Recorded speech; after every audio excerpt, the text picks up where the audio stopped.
Now, I know what you've been wondering for a while. How can I be more like my favorite YouTuber, JR Jericho? Well, pull up a seat, plug in your headphones, and listen closely. I'm going to teach you how to be a professional of all you survey. My name's JR, and this is Warframe, built to destroy.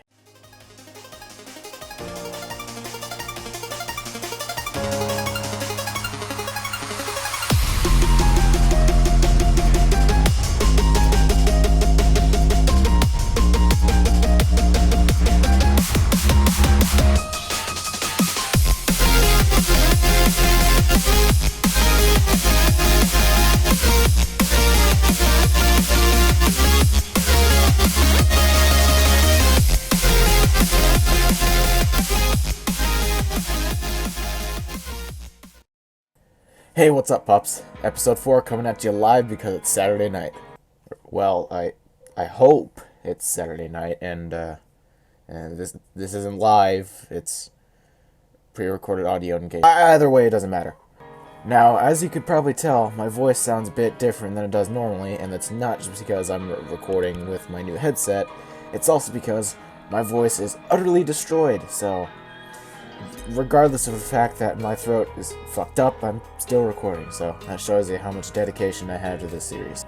Anyway, I was thinking to myself, what can I do next for Built to Destroy? I've done a melee weapon, a secondary weapon, and a primary weapon. What else is there?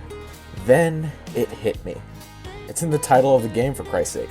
But the question is, who? So here we are. Me on your computer screen, you sitting there with a little tablet made for drawing that you use for gaming because you're poor, and I'm about to reveal one of my many secrets to you. So hold on, because there's a lethal torrent on the rise, and it's raging at terminal velocity. And her name is Zephyr.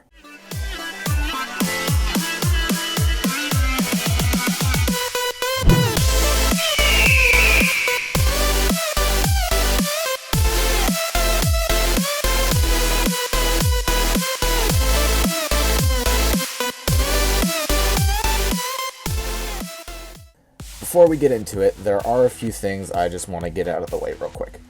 I have been waiting for the Zephyr Deluxe skin for about a year and 5 months now, skimming through dev streams, forum posts, update notes, and website posts trying to get as much info on the Zephyr Deluxe as I could. I am still waiting for the Zephyr Deluxe, and I'm getting very anxious, so to help solve this, I'm just going to slide this little watermark into the bottom left-hand corner of the screen for the remainder of the video. There we go. It's entirely up to you if you feel like tweeting something at the official Warframe Twitter at PlayWarframe. It's entirely up to you. There seems to be some confusion as to what gender Zephyr is. Don't know why, but I have seen some people call her him/he. As a proud Zephyr lover, I feel like I should address this. Zephyr is in fact female, but she has feathers covering her upper bits and various doodads covering her lower bits, so it isn't immediately obvious. Unfortunately, this bird doesn't seem to be thick enough on the surface, but you never know. Anyway, Zephyr is a very neglected and forgotten Warframe. I'll say that right out of the gate. But isn't the point of Built to Destroy to bring out the potential of the neglected and forgotten? Well, Zephyr may well be the very definition of that. I have confidence in saying that she is one of the least used Warframes, or the least used Warframe. However, she is easily my favorite Warframe. Her abilities may not be as effective as, say, Chroma's, Nidus's, Valkyrs, or any of the other Immortals, but they are super fun. Her abilities are super fun, she looks amazing, the wind elemental aspect of her is very apparent, at least to me, and I love birds. I absolutely love Zephyr. But, don't try to look for Rule 34 of her, because there is very little. I mean, probably, I wouldn't know. I guess people aren't really into looting birds. Coincidentally, Poppy is best girl from Monster Musume. Anyway, let's just get to the technical stuff. Zephyr is a very unique Warframe in more than a few aspects. Instead of having a balance of health, shields, and armor, lots of shields but average health and armor, or a lot of health and armor with barely any or even no shields, Zephyr instead has a ton of shields and a ton of health, with little armor. With a max redirection, vitality, and primed vigor, Zephyr has a whopping 1,440 shields and health, but we'll get back to those stats later, maybe. At rank 30, Zephyr has 450 health and shields, but 15 armor and 150 energy. While she does not have very much armor, making it so she does not reduce damage on her health very much, this can be solved with the Aviator mod, which reduces incoming damage by 40% while airborne. I mean, when are you not going to be in the air as a fucking bird? As for her mobility aspects, she has an above average sprint speed of 1.15 and a neat little passive ability we'll use to segue into talking about her abilities. Nailed it! Zephyr's passive ability is Lightweight. This gives decreased gravity on Zephyr and Zephyr alone. This allows for longer airtime to help fit the part that she's supposed to be a bird on top of a wind elemental. In addition, she is also much easier to control in the air than the average Warframe. Her first ability is Tailwind. This is what allows Zephyr to fly, quote unquote. If used boots on the ground, or talons on the ground, Zephyr flies up 12.5 meters into the air with distance increasing with power duration. It also does a minute amount of damage of 250 impact damage when you initially launch and when you use it in midair. Speaking of, when used in midair, Zephyr flies in the direction you are looking, regardless of current X, Y, and Z coordinates. Much like the initial launch, whenever you come within 2 meters of an enemy, you will deal 250 slash damage to them. Also much like the initial launch, the distance traveled can be increased with power duration mods such as Continuity.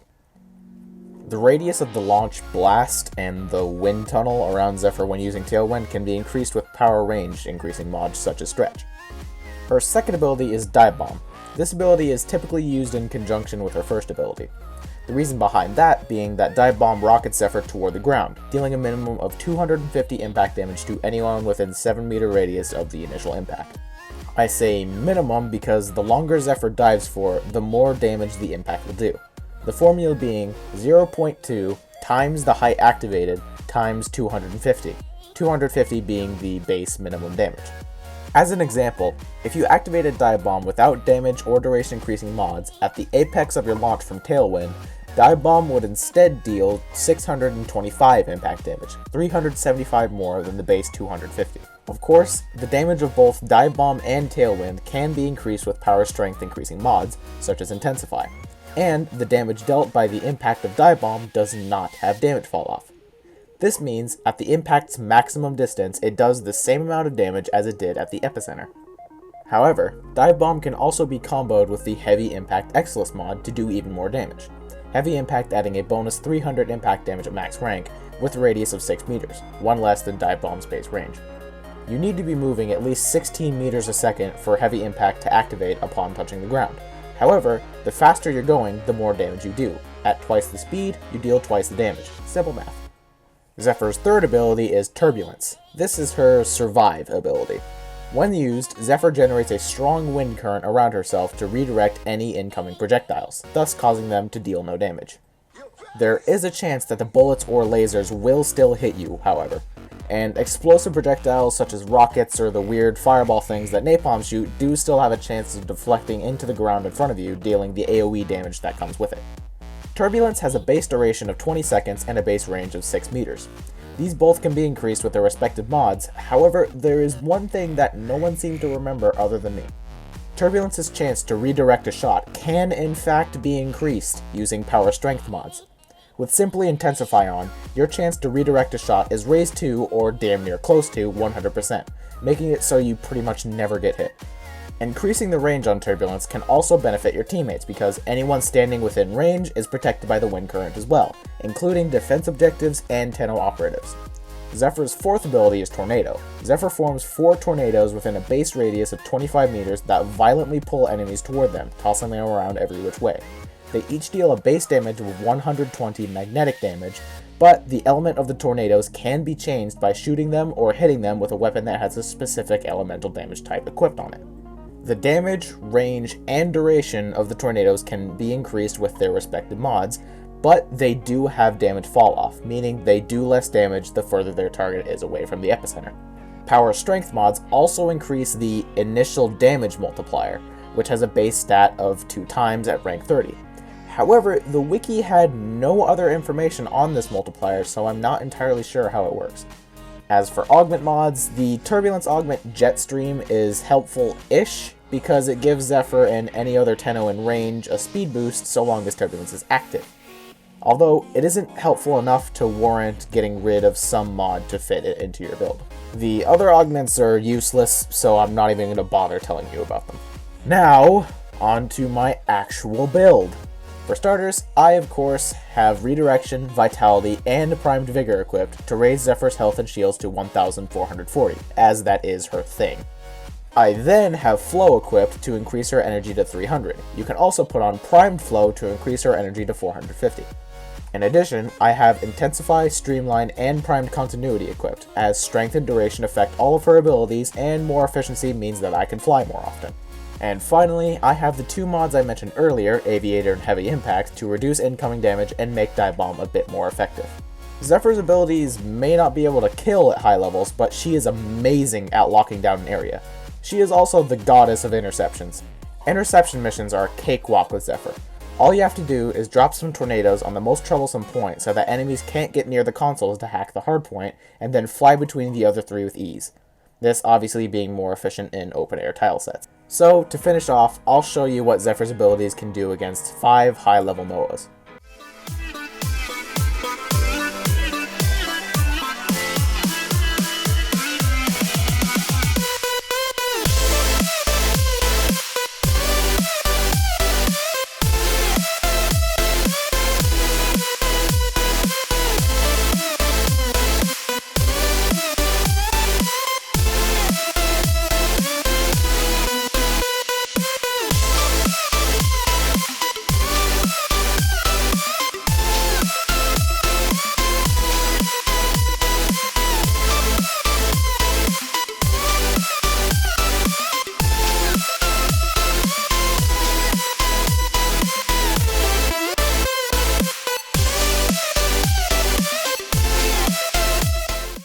Anyway, that'll wrap up this episode of Built to Destroy.